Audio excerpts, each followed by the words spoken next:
Hello friends, welcome to Fantasy Guru Tamil YouTube channel.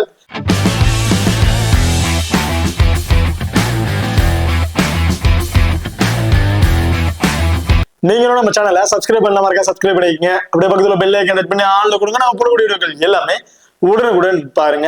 இன்னைக்கு நம்ம இந்த வீடியோல சவுத் ஆப்பிரிக்கா அண்ட் ஆஸ்திரேலியா இவங்க ரெண்டு பேருக்கும் இடையில நடக்க இருக்கிற செகண்ட் T20 மேட்சோட ஸ்டாட்ஸ் வைஸ்ல ஒரு சின்ன ப்ரிவியூ வீடியோ தான் பார்க்க போறோம். வீடியோவை கடைசியில ஸ்கிப் பண்ணாம பாருங்க. மேட்சை பொறுத்த வரைக்கும் 12ஆம் தேதி ஆகஸ்ட் நடக்கிறதுக்கு டைமிங் மதியம் 2:45 இந்த மேட்ச் நடக்க இருக்கு. வெனுவை பொறுத்த வரைக்கும் லாஸ்ட் மேட்ச் எங்க பிளே பண்ணாங்களோ அதே மேட்ச் தான் நடக்க இருக்கு. டிராவின்ல தான் அந்த மேட்ச் நடக்க இருக்கு. இப்ப இந்த டிராவினோட பிச் ரிப்போர்ட் அப்படின்னு பார்த்தோம்னா இந்த பிச் ஒரு பேட்டிங்க்கு ஒரு ஃபேவரான வெனு அப்படின்னு தான் சொல்லுவாங்க. ஏன்னா லாஸ்ட் மேட்ச் தெளிவா சொன்னா பேட்டிங் ஃபேவரா வெனு அப்படின்னு சொன்னாங்க. பேட்டிங்லயும் கொஞ்சம் நல்லாவே சப்போர்ட்டிங் இருந்துச்சு. பேட்ஸ்மேன் கொஞ்சம் ஸ்டேபிளான பெர்ஃபார்மன்ஸ் பண்ணியிருந்தாங்க. பட் லாஸ்ட் மேட்சை பார்த்தவங்களுக்கு நல்லாவே தெரிஞ்சிருக்கும்.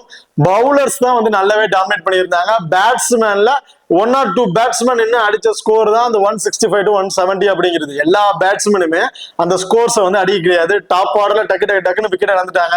மிடில் ஆர்டர்ல வந்த பேட்ஸ்மேன் ஸ்டேபிளா நின்று பெர்ஃபார்மன்ஸ் பண்ணாங்க. ஸோ லாஸ்ட் மேட்ச் பாத்தீங்கன்னா கிரீன், டிம் டேவிட் அவங்க ரெண்டு பேரும் நல்லா பெர்ஃபார்மன்ஸ் பண்ணாங்க. And Rickelton.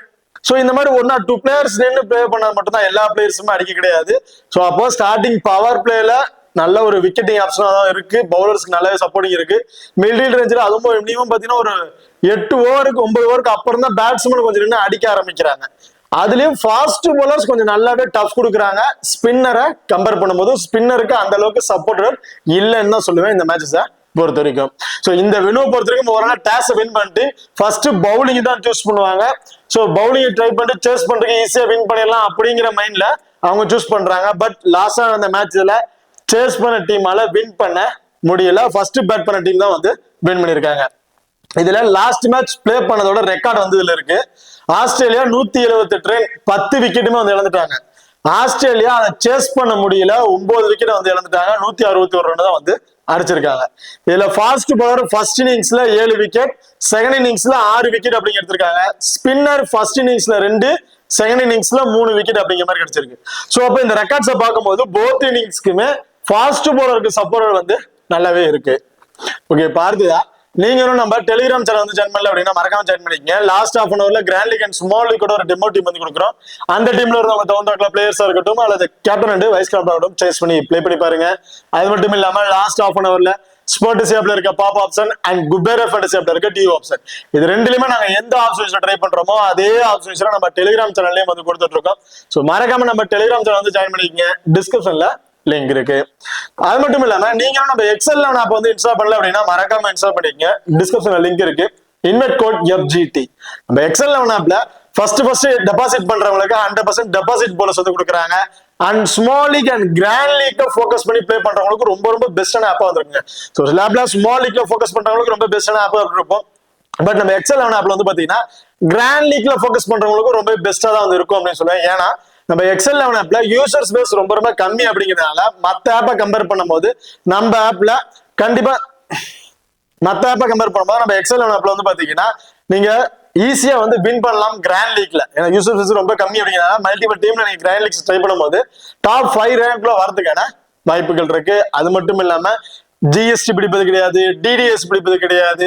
100% எல்லாமே ஃப்ரீயா தான் கொடுத்துட்டு இருக்காங்க. அண்ட் ஃப்ரீ கிவ்அவேவும் ஒவ்வொரு மேட்ச்க்கு கொடுத்துட்டு இருக்காங்க.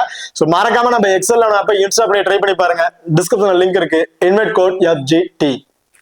ஓகே, பார்த்ததா ஹெட்வெட் ரெக்கார்ட்ல லாஸ்ட் 5 வருஷத்துல 8 மேட்சஸ்ல ஒரே ஒரு மேட்ச் மட்டும் தான் சவுத் ஆப்பிரிக்கா வின் பண்ணிருக்காங்க. பேலன்ஸ் 7 மேட்சுமே ஆஸ்திரேலியா தான் வின் பண்ணிருக்காங்க. ரீசெண்ட் ரெக்கார்டா பொறுத்தவரைக்கும் லாஸ்டா 5 T20 அதாவது டொமஸ்டிக் லெவல்ல நடந்திருக்கு. இன்டர்நேஷனல் மேட்ச் தவிர்த்து பேலன்ஸ் மேட்சஸ் நடந்திருக்கு. Average score 178. அதுல விக்கெட்ஸ் பாத்தீங்கன்னா அதிகஸ்ட் விக்கெட் ஃபாஸ்ட் பவுலர் தான் எடுத்திருக்காங்க. இப்ப ரெண்டு டீம் கூட ப்ராப்பர் பிளேயிங் லெவல்ல யார் யார் இருக்கா அப்படிங்கறத பார்ப்போம். ஆஸ்திரேலியா பொறுத்த வரைக்கும் டிராவிஸ் ஹெட், மிச்சல் மார்ஷ் ரெண்டு பேரும் இன்னிங்ஸ் ஓபன் பண்றாங்க. ஜாஸ் இங்கிலீஷ் இவர் தான் wicket keeping option. Cameron Green, Glenn Maxwell, Tim David. So Glenn மேக்ஸ்வெலுக்கு முன்னாடியே டிம் டேவிட் பேட்டிங் ஆர்டர் வந்துருவாரு. And Mitchell Vaughan, Ben Dwarshuis, Josh Hazlewood, Nathan Ellis, so Adam Zampa. இதுதான் Australia டீமோட ஒரு proper 11 பேருக்கான டீமா இருக்கு. இப்ப சவுத் ஆப்பிரிக்காவை பொறுத்த வரைக்கும் ஆடம் மார்க்ரம், ரியால் நிக்கில்டன் ரெண்டு பேரும் இன்னிங்ஸ் ஓபன் பண்றாங்க. Pretorius, Dewald Brevis, Tristan Stubbs, George Linde, Corbin Bosch, Muthusamy, Kagiso Rabada, Maphaka and Lungi Ngidi. So இதுதான் சவுத் ஆப்பிரிக்கா டீமோட ஒரு ப்ராப்பர் 11 பேருக்கு ஒரு டீமா வந்து இருக்கு. இப்போ இந்த டீம்ல 4 ஓவர் பவுல் பண்ணக்கூடிய பவுலர் அப்படின்னு பாத்தீங்கன்னா ரபாடா 4 ஓவர் வந்து பவுல் பண்ணிடுவாரு. மபாகா 4 ஓவர், முத்துசாமி 4 ஓவர். கிட்டத்தட்ட 3 பேருமே 4 ஓவர்ஸ் வந்து பவுல் பண்ணிடுவாங்க. கேபின் போஸ் 2 இருந்து 3 ஓவர் அப்படிங்கிற மாதிரி bowling option. Lungi Ngidi 3 over. So Corbin Bosch 2 ஓவர்னா லுங்கினிங்கிடி 4 ஓவர் பவுல் பண்ணுவாரு. அப்படி இல்லா பட்சத்துல கேபின் போஸ் அண்ட் லுங்கினிங்கிடி இவங்க 2 பேருமே 3 ஓவர் வந்து பவுல் பண்ணிடுவாங்க. 2 ஓவர் வந்து ஜார்ஜ் லிண்டே வந்து பவுல் பண்றதுக்கான வாய்ப்புகள் இருக்கு.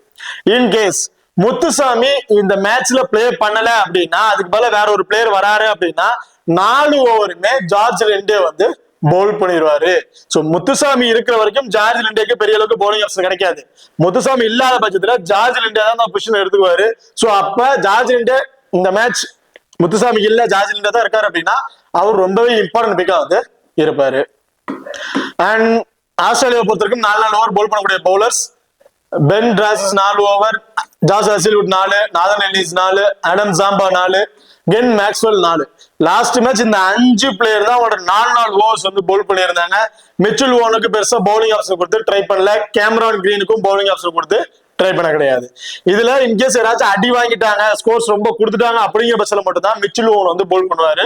மற்றபடி இவங்களதான் அந்த பவுலிங் ஆப்ஷன் பிடிக்கிறதுக்கான வாய்ப்புகள் இருக்கு. இப்ப 2 டீமுக்கு பிளேயர்ஸ்ல யார் யார் இருக்கு அப்படிங்கிறத பாத்துருவோம். இப்போ 2 டீம்லயும் starting over and death over bowl பண்ணக்கூடிய பவுலர் யார் யார் அப்படிங்க பாத்துருவோம். ஆஸ்திரேலியா பொறுத்த வரைக்கும் starting over Hazlewood, Glenn Maxwell, Ben Dwarshuis இவங்க தான் ஸ்டார்டிங் அந்த பவர் பிளேல இருந்து பவுலிங் ஆப்ஷன் ட்ரை பண்றாங்க. அண்ட் டெத் ஓவர்ல Nathan Ellis, Josh Hazlewood and Ben Dwarshuis இவங்க 3 பேருமே கடைசி இந்த 18, 19, 20 ஓவர் வந்து பவுல் பண்றாங்க. அண்ட் சவுத் ஆப்பிரிக்காவை பொறுத்த வரைக்கும் ஸ்டார்டிங் ஓவர்னா ரபாடா, லுங்கினிங்கிடி, ஜார்ஜ் லெண்டே அதாவது 2 ஃபாஸ்ட் பவுலர் ஒரு ஸ்பின்னர் இந்த மாதிரி வச்சு ஸ்டார்டிங் ஓவர் ஸ்டார்ட் பண்றாங்க. அண்ட் டெத் ஓவர்ல வந்து பாத்தீங்கன்னா Corbin Bosch, Kagiso Rabada and Maphaka இவங்க தான் அந்த 18, 19, 20 ஓவர் வந்து பவுல் பண்றாங்க. சோ ஏன் இந்த தனியா பிரிச்சு காட்டுறேன் அப்படின்னா டெத் ஓவர்ல பவுல் பண்ற பவுலர்ஸ் ஃபர்ஸ்ட் பவுல் பண்ணும்போது மஸ்ட் இம்பார்ட்டன்டா வந்திருப்பாங்க. பட் இந்த வெனுல போத் இன்னிங்ஸ்மே ஃபாஸ்ட் பவுலர் சப்போர்ட்டிங் இருக்கனால இந்த டெத் ஓவர்ல பவுல் பண்ற ஃபாஸ்ட் பவுலர்ஸ்க்கு நீங்க மோர் இம்பார்ட்டன்ட் கொடுத்து ட்ரை பண்ணலாம். அதுல last match Nathan Ellis and Corbin Bosch 2 பேருமே ஃபிளாப். பேலன்ஸ் 2 பேருமே நல்லா பெர்ஃபார்மன்ஸ் பண்ணிருக்காங்க. ரெக்கார்டும் நல்லா இருக்கு. அந்த 2 பேருக்குமே நீங்க போத் இன்னிங்ஸ்மே இம்பார்ட்டன்ட் கொடுத்து ட்ரை பண்ணிக்கலாம். ஓகே, இப்போ அடுத்ததா 2 டீம்ல கூடிய பிளேயர்ஸ் சிஸ்டம் ஸ்டாட் சைஸ்ல யார் யாருக்கு என்னென்ன பெர்ஃபார்மன்ஸ் இருக்கு அப்படிங்கறத பாத்துருவோம். Travis Head and Mitchell Marsh 2 பேரும் தான் இன்னிங்ஸ் ஓபன் பண்றாங்க. அவங்க ரீசன்ட் ஃபார்ம் வைஸ்ல பார்க்கும்போது லாஸ்ட் மேட்ச் கொஞ்சம் ஏர்லியா விக்கெட்டை வந்து இழந்துட்டாங்க 2 பிளேயர்ஸுமே. சோ பெருசா சொல்லிக்கிற மாதிரி இல்ல ரீசன்ட் ஃபார்ம் அப்படின்னு நினைப்பீங்க. பட் டிராவிஸ் ஹெட்டுக்கு இருக்கிற ஆப்ஷன் மிச்சல் மார்ஷ் இருக்க ஆப்ஷனுக்கு டிஃபரெண்ட் வேஸ்ல இருக்கும். டிராவிஸ் ஹெட்டை பொறுத்த வரைக்கும் சேஸ் பண்றாங்கன்னா ரொம்ப ரொம்ப இம்பார்ட்டன்ட் பிக்கா வந்திருப்பாரு. ஒன் ஆர் ஸ்மால் லீக்கு நீங்க கேப்டன்ஷிப் கொடுத்து ட்ரை பண்ணி பார்க்கலாம். அவர் சேஸ் பண்றாங்கன்னா ஒன் சைடு மேட்சஸ் வந்து கொண்டு போயிருவாரு. வேற லெவல் பர்ஃபார்மன்ஸ் பண்ணக்கூடிய ஒரு பிளேயரா வந்திருக்காரு. லாஸ்ட் மேட்ச் அவர் வந்து மபாகாட்டா தான் வந்து விக்கெட்டை வந்து இழந்திருந்தாரு. சோ எனக்கு தெரிஞ்சு ரபாடா அவருமே வந்து ஸ்ட்ரகிள் கொடுக்குற வயசுல தான் இருக்காரு டிராவிஸ் ஹெட்டுக்கு. சோ அப்ப டிராவிஸ் ஹெட்டை பொறுத்த வரைக்கும் ஃபர்ஸ்ட் பேட் பண்றாருன்னா ஒரு 10ல இருந்து ஒரு 15ல அதோட தான் எதிர்பார்க்க முடியும். செகண்டா பேட் பண்றாருன்னா 1 7 கடைசி வரைக்கும் மேட்சஸ் பினிஷ் பண்ணி கொடுக்கறதுக்கு ஆப்பர்ச்சுனிட்டியும் வந்து இருக்கு டிராவிஸ் ஹெட்டை பொறுத்த வரைக்கும். சோ டிராவிஸ் ஹெட் ஜேஸ் பண்றாங்கன்னா ரொம்ப இம்பார்ட்டன்ட் கொடுத்து ட்ரை பண்ணிக்கங்க. மிச்சல் மார்ஷை பொறுத்த வரைக்கும் அப்படியே ஆப்போசிட். ஃபர்ஸ்ட் பேட் பண்ணும்போது நல்ல ரெக்கார்டு உள்ள ஒரு பிளேயர் தான். லாஸ்டா விளையாண்ட மேட்சை மட்டும் நீங்க பார்க்காம ஐபிஎல்ல ஒரு பிளே பண்ண மேட்ச் லாஸ்டா அப்புறம் பாருங்க. ஒன் சைடா நின்று மேட்ச் வந்து கொண்டு போகக்கூடிய ஒரு பிளேயர். வெறும் ஃபர்ஸ்ட் பால் வந்து அடிச்சு ஆடணும் அப்படிங்கிற மைண்ட்ல ஆடக்கூடிய ஒரு பிளேயர். என்ன ஒண்ணு மபாகா அவர் பண்ண பவுல் அந்த ஸ்விங்ல தான் கொஞ்சம் ஸ்டிம்பு விக்கெட் சம்திங் நினைக்கிறேன் விக்கெட்டை வந்து இழந்துட்டாரு. அதர்வைஸ் நல்ல ஒரு குவாலிட்டியான பேட்ஸ்மேன். இந்த மேட்ச் கண்டிப்பா அவர்கிட்ட இருந்து ஒரு 25ல இருந்து ஒரு 30+ ஸ்கோர் வரையும் எதிர்பார்க்கலாம். மிச்சல் மார்ஷை பொறுத்த வரைக்கும் ஃபர்ஸ்ட் பேட் பண்றாங்க ரொம்ப இம்பார்ட்டன்ட் கொடுத்துருக்கேன். செகண்டா பேட் பண்றாங்க அந்த இடத்துல டிராவிஸ் ஹெட்டுக்கு ஒரு இம்பார்ட்டன்ட் வந்து ட்ரை பண்ணிக்கங்க. ஜாஸ் இங்கிலீஷ் நல்ல ஒரு பேட்ஸ்மேன், நல்லா பெர்ஃபார்மன்ஸ் பண்ணிட்டு இருந்தாரு. கொஞ்சம் டக்குன்னு ரீசன்ட் ஃபார்மா நல்லா இருந்த ஒரு பிளேயர் தான். பட் கொஞ்சம் எதிர்பாராம விக்கெட் சொல்ல முடியாது. யாருமே அந்த அக்யூட்டா வந்து சொல்ல முடியாது இல்லையா. லாஸ்ட் மேட்ச் கொஞ்சம் ஏர்லியான விக்கெட்டை வந்து இழந்துட்டாரு. வெறும் ஃபர்ஸ்ட் பால்ல விக்கெட் ஜார்ஜ் லிண்டே LBWல விக்கெட் இழந்துட்டாரு. பட் இந்த மேட்ச் அப்படியே சேஞ்ச் ஆகிறதுக்கு வாய்ப்புகள் இருக்கு. 30+ ரன்ங்கிறது ஒரு ஆவரேஜா அவர்கிட்ட நம்ம எதிர்பார்க்கலாம். விக்கெட் கீப்பிங் பண்றாரு அப்படின்னால லாஸ்ட் மேட்ச் எல்லாருமே ஒரு கேப்டன்ஷிப் கொடுத்து ட்ரை பண்ணியிருந்தாங்க. இந்த மேட்ச் மோஸ்ட்லி யாருமே கொடுக்க மாட்டாங்க. டபுள் ஆப்ஷன்ஸ் இருக்க பிளேயருக்கு வந்து போயிருவாங்க. பட் இந்த மேட்ச் இவருக்கு ஒரு வைஸ் ஆப்ஷன் கொடுத்து ட்ரை பண்ணி பாருங்க. கண்டிப்பா ஒரு பெஸ்ட் ஆப்ஷனா இருக்கிறதுக்கான வாய்ப்புகள் இருக்கு. கேமரான் கிரீன் குவாலிட்டியான பேட்ஸ்மேன். அவர் ரீசன்ட் ஃபார்ம் பாருங்க, வெரி ஃபர்ஸ்ட் பால் வந்து அடிச்சாடக்கூடிய பிளேயர், 6 அண்ட் பவுண்டரிஸ் இந்த மாதிரி தான் ட்ரை பண்றாரு. சிங்கிள்ஸ் அதிகமா ட்ரை பண்றதே கிடையாது. சோ அப்ப அவர் வெறும் 10 பால் பிடிச்சாலும் போதும் 30+ ரன் அப்படிங்கிறது கேமரான் கிரீன் நம்ம எதிர்பார்க்கலாம். சோ கேமரான் கிரீன் இந்த மேட்ச் ஆக்சுவலா நீங்க போத் இன்னிங்ஸ்லயுமே ட்ரை பண்ணி பார்க்கலாம். லோ பர்சன்டேஜ்ல இருக்கக்கூடிய பிளேயர்ல ஒரு இம்பார்ட்டன்ட் பிக்கா வந்து இருப்பாரு. அடுத்த dim David. So last match தெளிவா சொல்லியிருந்தேன், டிம் டேவிட்டோட ரீசன்ட் ஃபார்ம் வேற லெவல்ல இருக்குங்க. டீமோட சிச்சுவேஷனை புரிஞ்சுக்கிட்டு ஒன் சைடா நின்று மேட்சஸ் கொண்டு போயிருவார் அப்படின்னு. Last match Tim David and Cameron green இவங்க அடிச்ச ஸ்கோர் தான் ஸ்கோர்னு சொல்லலாம். இவங்க 2 பேருமே எல்லாம் வைக்கிற இருந்திருந்தாங்கன்னா பெரிய ஸ்கோர்ல இருக்காது. சவுத் ஆப்பிரிக்கா ரொம்ப ரொம்ப லோவஸ்ட் ஸ்கோர்ல ஆஸ்திரேலியா சுருட்டி இருந்திருப்பாங்க. சோ டீமோட முக்கியமான தருணத்துக்கு இவர்தான் வந்து கொண்டு வந்தார். ஆனா இந்த மேட்ச் எப்படி இருக்க போகுது அப்படின்னா, டாப் ஆர்ல இருக்கு சேம் அதே மாதிரி நீங்க டீம் மேக் பண்ணீங்க. டாப் ஆர்ல இருக்கணும் டக்கு டக்குன்னு விக்கெட் இழந்துருவாங்க. கடவுள் 2வது 3வது விக்கெட்டுக்கு அப்புறம் தான் கொஞ்சம் ஸ்டேபிளா பிளே பண்ணுவாங்க அப்படிங்கிற ஒரு மைண்ட்ல நீங்க பிளே பண்றீங்க அப்படின்னா கண்டிப்பா டிம் டேவிட் ஒரு இம்பார்ட்டன்ட் கொடுத்துருக்கேன். பட் லாஸ்ட் மேட்ச் இருந்த மாதிரி இந்த மேட்ச் இருக்கிறதுக்கான வாய்ப்புகள் கிடையாது. பிச்சை சேஞ்ச் பண்றதுக்கான வாய்ப்புகளும் வந்து இருக்கு. So last match pitch report ப்ராப்பரா வந்து கொடுக்க கிடையாது. இந்த மேட்ச் பிச் ரிப்போர்ட் கரெக்டா கொடுத்தாங்க அப்படின்னா அதை நான் வந்து டெலிகிராம்ல வந்து அப்டேட் பண்றேன். இல்ல நீங்க டீமை மேக் பண்ணும் போது எனக்கு டாப் ஆர்ல இருக்கவங்க நம்பிக்கை இல்ல, ஏர்லயே விக்கெட் இழந்துருவாங்க நினைச்சு டீமை மேக் பண்ணீங்கன்னா அது டிம் டேவிட் ரொம்ப இம்பார்ட்டன்ட் பிக்கா வந்து இருப்பாரு. டிம் டேவிட் இதே டவுனுக்கு வராரு அப்படின்னா கண்டிப்பா டிம் டேவிட்க்கு ஒரு இம்பார்ட்டன்ட் கொடுத்துருங்க. அவருக்கு ஒரு பிளஸ் பாத்தீங்கன்னா ஃபீல்டிங் பொசிஷன் லாங்ல தான் வந்து நிக்கிறாரு. சோ அப்ப மேட்சுக்கு மேட்ச் 1 அல்லது 2 கேட்ச் வரைக்கும் பிடிப்பதற்கான வாய்ப்புகள் வந்து இருக்கு. சோ அப்புறம் பேட்டிங் ஆர்டர் வராமையா அவருக்கு வந்து ஒரு 20+ ஃபேண்டசி பாயிண்ட் அப்படிங்கிறது டிம் டேவிட் இருந்து நம்ம எதிர்பார்க்கலாம். பேட்டிங்ல வந்து 20-25+ ரன் அடிச்சாவே ட்ரீம் டீம்ல வந்துருவாரு. சோ அப்ப டிம் டேவிட் மோஸ்ட்லி இந்த மேட்ச் போத் இன்னிங்ஸ்க்குமே ஒரு சேஃபான பிக்கா வந்து இருப்பாரு. அண்ட் மிச்சல் ஒன் 50-50 ஆப்ஷனுங்க. பேட்டிங் ஆப்ஷன் பெருசா கிடைக்குமாங்க கொஸ்டின் மார்க். கிடைச்சாலும் கொஞ்சம் ஏர்லியா விக்கெட் இழந்துறாரு, பெரிய ரெக்கார்ட்ஸ் எதுவும் இல்ல. பவுலிங் ஆப்ஷன் அவர் கொடுக்கறது கிடையாது. அப்படியே கொடுத்தாலும் ஒரு 2 ஓவர் இந்த மாதிரி தான் கொடுப்பாங்க. அதுலயும் அன்எக்ஸ்பெக்டான ஒரு விக்கெட் தான். சோ அதனால 50 ஆப்ஷன் வந்து ட்ரை பண்ணிக்கங்க. கென் மேக்ஸ்வெல் போத் இன்னிங்ஸ்லயுமே ஒரு இம்பார்ட்டன்ட் பிக். லாஸ்ட் மேட்ச் ஒரு பால்ல விக்கெட் இழந்துட்டாரு.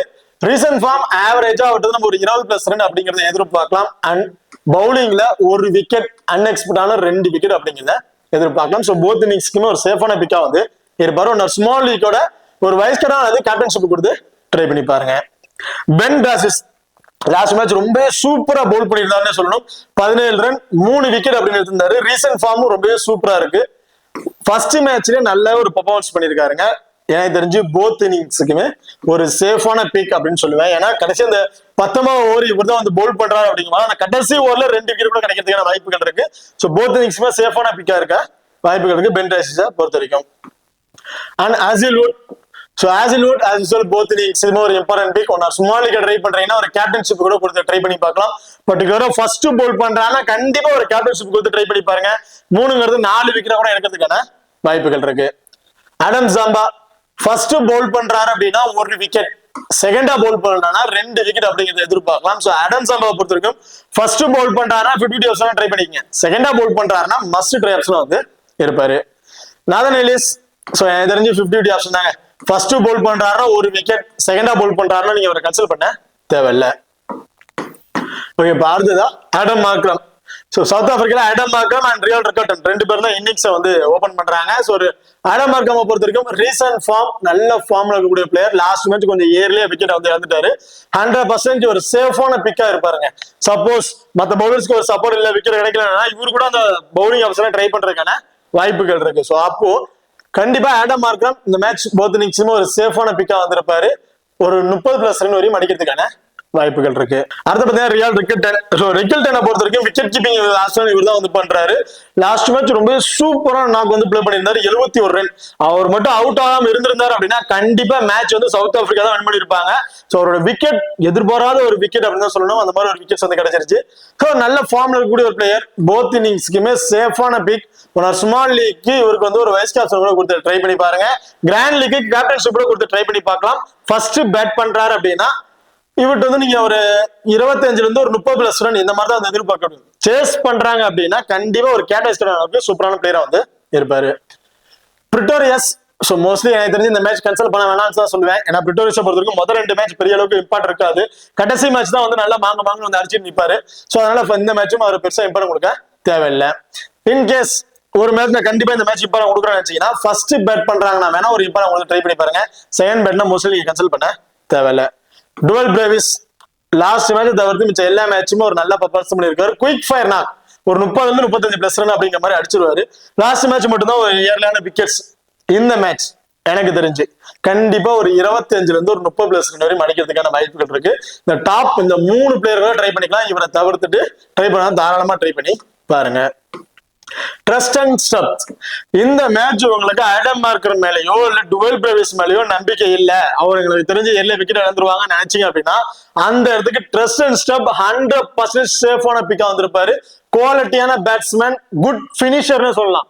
சேஸ் பண்ணாலும் சரி, ஃபர்ஸ்ட் பேட் பண்ணாலும் சரி, கடைசியில ஒரு நல்ல டார்கெட்டை பிக்ஸ் பண்ணி கொடுக்கக்கூடிய ஒரு player trust and stuff.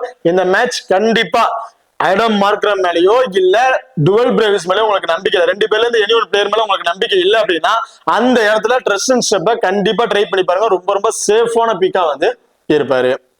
And George லிண்டே bowling option 2 over தான் தராங்க. எனக்கு தெரிஞ்ச ஒரே ஆப்ஷன் தான். முத்துசாமி இல்ல, அது முத்துசாமி இந்த மேட்ச் பிளே பண்ணல அப்படின்னா ஜார்ஜ் லிண்டே போத் இன்னிங்ஸ்க்கும் சேஃபான பிக். இன்கேஸ் முத்துசாமி இருந்தாரு அப்படின்னா ஜார்ஜ் லிண்டேவை நீங்க 50 ஆப்ஷன் ட்ரை பண்ணி பார்க்கலாம். இல்ல சவுத் ஆப்பிரிக்கா செகண்டா பவுல் பண்றாங்கன்னா ஒரு இப்பதான் வந்து ட்ரை பண்ணி பார்க்கலாம். கேபின் போஸ் இந்த மேட்ச் மோஸ்ட்லி யாருமே கன்சிடர் பண்ணிருக்க மாட்டாங்க. இந்த மேட்ச் ட்ரை பண்ணி பாருங்க. 3 ஓவர் பவுல் பண்ணுவாரு. கண்டிப்பா அந்த பவர் பிளேல பவுல் பண்ணும் போது ஒரு விக்கெட் வரையும் எடுக்கிறதுக்கான வாய்ப்புகள் இருக்கு. அண்ட் கடைசி அந்த டெத் ஓவர்லாம் ஆப்ஷன் கொடுக்குறாங்க. ஸோ அப்போ 2 விக்கெட் அப்படிங்கிறத எதிர்பார்க்கலாம் கேபின் போஸை பொறுத்த வரைக்கும். அண்ட் பேட்டிங்லயும் வந்து ஒரு 15 ஒரு 20+ ரன் அடிக்கிறதுக்கான ஒரு வாய்ப்புள்ள பிளேயரா வந்திருப்பாரு. ரொம்ப லோ பர்சன்டேஜ் பிளேக். ஜார்ஜ் லிண்டேவை ட்ரை பண்ற இடத்துல கூட நீங்க கேபின் போஸை ட்ரை பண்ணி பார்க்கலாம். முத்துசாமி இருந்தாரு அப்படின்னா. அப்படி இல்லைன்னா ஜார்ஜ் லிண்டே தான் ரொம்ப சேஃபான பிக்கா வந்து இருப்பாரு. முத்துசாமி இந்த மேட்ச் பிளே பண்றாரு அப்படின்னா 4 ஓவருமே பவுல் பண்ணிடுவாரு. செகண்டா பவுல் பண்றாரு அப்படிங்கிற பட்சத்துல 2 விக்கெட் அப்படிங்கிற எதிர்பார்க்கலாம். ஃபர்ஸ்ட் பவுல் பண்றாரு 1 விக்கெட், இந்த மாதிரி தான் வந்து எதிர்பார்க்க முடியும். அண்ட் ரபாடா போத் இன்னிங்ஸுக்குமே ஒரு சேஃபான பிக். ஃபர்ஸ்ட் பவுல் பண்ணாலும் 2 விக்கெட், செகண்டா பவுல் பண்ணாலும் 2 விக்கெட் அப்படிங்கிறத தாராளமா வந்து எதிர்பார்க்கலாம். ஏன்னா ஒரு பவுல் ஸ்விங்க்கு கொஞ்சம் ஆப்போனன்ட் டீம் ஆஸ்திரேலியா டீம் கொஞ்சம் நிறைய ஸ்ட்ரகிள் ஆறாங்கன்னு சொல்லணும். கண்டிப்பா அந்த 2 விக்கெட் அப்படிங்கிறது எடுக்கிறதுக்கான வாய்ப்புகள் இருக்கு. கடைசி அந்த டெத் ஓவர் 20 ஓவர் இவர் தான் பவுல் பண்றாருனால மோர் இம்பார்ட்டன்ட் நீங்க கொடுத்து ட்ரை பண்ணிக்கலாம். மபாக்கா போத் இன்னிங்ஸ்க்குமே ஒரு சேஃபான பிக். எல்லாருமே இந்த மேட்ச் கண்டிப்பா 99% எல்லாருமே ட்ரை பண்ணிருப்பாங்க. ஃபர்ஸ்ட் பவுல் பண்றாங்கன்னா உன்னோட கிராண்ட் லீக்கோட கேப்டன்ஷிப் ஒருத்தர் ட்ரை பண்ணி பாருங்க. இவரோட பால் நல்லாவே ஸ்விங் ஆகுதுங்க. அந்த அளவுக்கு நல்லா ஸ்விங் ஆகுது. வேகத்தை கரெக்டான வேகத்துல பவுல் பண்றதுனால விக்கெட்டிங் ஆப்ஷன் பவுலரா வந்து இருக்காரு. இந்த மேட்சும் நல்ல ஒரு விக்கெட்டிங் ஆப்ஷன் பவுலரா இருக்கிறதுக்கான வாய்ப்புகள் இருக்கு. ஐ கெஸ் ஒரு 2 விக்கெட் அப்படிங்கிறது தாராளமா விட்டு நம்ம எதிர்பார்க்கலாம். அதிகபட்சம் 3 கூட கிடைக்கிறதுக்கான வாய்ப்புகள் இருக்கு. லுங்கி நிங்கிடி போத் இன்னிங்ஸ்ல இருந்து 1 விக்கெட் எதிர்பார்க்கலாம். அன்எக்ஸ்பெக்டா வேணா 2 விக்கெட் கிடைக்குமா ஒழிய கம்பல்சரி 2 விக்கெட் அப்படிங்கறத எதிர்பார்க்க முடியாது. சோ ஹெட்வெட்ல மேட்சுக்கு 1 விக்கெட் எடுத்திருக்காரு. வெனுலியும் அதே தான். சோ ஆஸ் யூசுவல் டிஃபரன்ஷியல் பிக்கா ஒரு பிளேயரை ட்ரை பண்ணாச்சு அப்படின்னா ஒரு இந்த பிளேயரை நீங்க ட்ரை பண்ணி பார்க்கலாம். இல்ல கிராண்ட் லீக்ல ஃபோக்கஸ் பண்றதுக்கு ஜார்ஜ் லுங்கி நிங்கிடி ரொம்ப பெஸ்ட் பிளேயரா வந்து இருப்பாரு. ஓகே, இப்ப அடுத்ததா 2 டீமுக்கு பிளேயர் சேஸ்ல ஸ்மால் லீக் ட்ரை பண்ணும்போது கேப்டன் அண்ட் வைஸ் கேப்டன் யாருக்கு ட்ரை பண்ணலாம் அப்படிங்கறத பாத்துறோம். ஃபர்ஸ்ட் சவுத் ஆப்பிரிக்கா வந்து பாத்துறோம். சேம் சவுத் ஆப்பிரிக்கால ரியால் ரிக்கிட்டனுக்கு செகண்டா பேட் பண்றாங்கன்னா அவருக்கு ஒரு கேப்டன் ஸ்கோர் கொடுத்து ட்ரை பண்ணி பார்க்கலாம். அண்ட் ஆஸ் யூசுவல் மபாக்கா எல்லாருமே அவருக்கு ஒரு கேப்டன் ஸ்கோர் கொடுத்து ட்ரை பண்ணிருப்பாங்க. மபாக்கா ஃபர்ஸ்ட் பவுல் பண்றாங்கன்னா அந்த கேப்டன் ஸ்கோர் நீங்க கொடுத்து ட்ரை பண்ணலாம். இன்கேஸ் முத்துசாமி இந்த மேட்ச் பிளே பண்ணல அப்படின்னா ஜார்ஜ் லிண்டேக்கு அவருக்கு ஒரு கேப்டன் ஸ்கோர் கொடுத்து ட்ரை பண்ணி பாருங்க. அண்ட் ஆஸ்திரேலியா பொறுத்த வரைக்கும் கென் மேக்ஸ்வெல் ஒரு கேப்டன் ஸ்கோர் ரொம்ப பெஸ்ட் பிளேயரா வந்திருப்பாரு. ஹசில்வுட் அண்ட் ஆடம் ஜாம்பா இந்த 2 பேருக்கு ஒரு கேப்டன் ஸ்கோர் கொடுத்து ட்ரை பண்ணி பார்க்கலாம். ஜாஸ் இங்கிலீஷ் கிராண்ட் லீக்ல ஃபோக்கஸ் பண்றவங்க அவங்களுக்கு ஒரு கேப்டன் ஸ்கோர் கொடுத்து ட்ரை பண்ணி பாருங்க. ஓகே, இப்போ இந்த வீடியோ வந்து உங்களுக்கு பிடிச்சிருக்கு நம்புறேன். ஸோ இந்த வீடியோ பிடிச்சிருந்துச்சு அப்படின்னா மறக்காம லைக் பண்ணுங்க அண்ட் ஷேர் பண்ணுங்க, சப்ஸ்கிரைப் பண்ணுங்க. இந்த வீடியோ பத்தி கருத்துக்கள் இருந்துச்சு அப்படின்னா மறக்காம கமெண்ட் பண்ணுங்க. தேங்க்யூ.